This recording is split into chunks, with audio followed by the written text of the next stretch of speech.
ఇప్పుడు ఈ నూనెని ఏ విధంగా తయారు చేసుకుందామో చూద్దాం. ఒక ఇనుప మూకుడు అవసరం ఉంటుంది. చూసారా, పొయ్యి వెలిగించాం కదా, ఇనుప మూకుడు పెట్టాం కదా. స్వచ్ఛమైనటువంటి కొబ్బరి నూనె. కొంచెం మీకు నురగ రావడం మొదలు పెట్టగానే గుంట గరగరాకు పొడిని ఏం చేద్దామంటే 25 గ్రాములు ఈ నూనెలో వెయ్యండి. గోరింటాకు పొడి, ఇది కూడా 25 గ్రాములు. సరస్వతి ఆకు పొడి కూడా 25 గ్రాములు.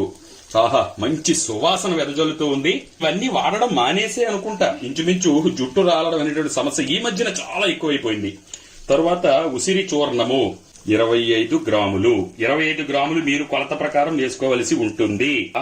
షీకాయి పొడి ఒక 25 గ్రాములు. చూడండి, ఖచ్చితంగా మనం పెట్టి 5 నుంచి 10 నిమిషాల మధ్య సమయం అవుతుంది. అయితే ఈ నూనె పొంగు రావాలి. పొంగు వచ్చిన తర్వాత ట్రాన్స్పరెంట్ గా నీళ్లలా కనబడేటువంటి కొబ్బరి నూనె కాస్త ఇలా రంగు మారుతుంది. చూడండి, మరీ మాడు వాసన రాకుండా ఒక్క 10 నిమిషాలు మరిగిన తర్వాత ఏం చేస్తారంటే స్టవ్ ఆఫ్ చేసేసాను. ఆహా, మంచి సువాసనలు వెదజల్లుతూ ఉంది.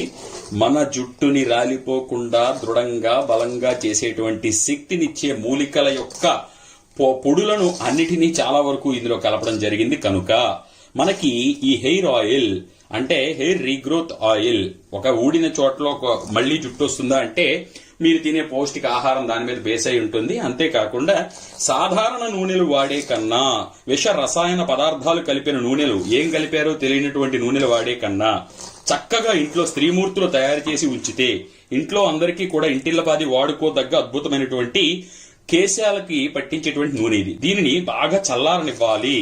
చూడండి, ఇంకా మరుగుతూనే ఉంది. పొయ్యి ఆపివేసినా కూడాను కొంతసేపు మీకు ఇలా బాగా చల్లారిన తరువాత ఇలా స్వచ్ఛమైన నూనె అనేది బయటపడుతుంది.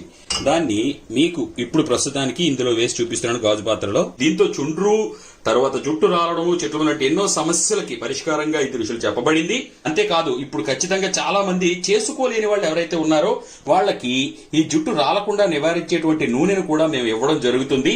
అయితే మీరు చూస్తున్న వాళ్ళందరూ పెద్ద మనసుతో అర్థం చేసుకోవాలి. ఇది ఎవరి అంటే కావాలని ఇస్తున్నది కాదు. ఏదో పాపం తాపత్రయం ఉంటుంది వాడాలని, చేసుకోలేరు. కొన్ని ప్రదేశాల్లో దొరకవు. దేశ విదేశాల నుంచి కూడా రిక్వెస్ట్లు వస్తూ ఉన్నాయి. వారు కావాలి అనుకుంటే గనక ఇక్కడ నేను ఫోన్ నెంబర్ పెడతాను. దానికి మీరు వాట్సాప్ చేయాలి, లేదా ఫోన్ అయినా చేయొచ్చు. కానీ మేము ఇచ్చిన సమయాల్లో మాత్రమే చేయవలసి ఉంటుంది. ఉదయం 10 గంటల నుండి సాయంత్రం 5 గంటల లోపు మాత్రమే మేము ఆన్సర్ చేయడం జరుగుతుంది. దానికి మీకు సొల్యూషన్ కూడా ఇవ్వడం జరుగుతుంది. ఇది కావాలని తయారు చేసి ఇవ్వడం జరుగుతుంది. కానీ ఇవ్వాలనేది మా ఉద్దేశం కాదు. తప్పకుండా మన సాంప్రదాయాలు పాటించాలనేది మా ఉద్దేశం అనమాట.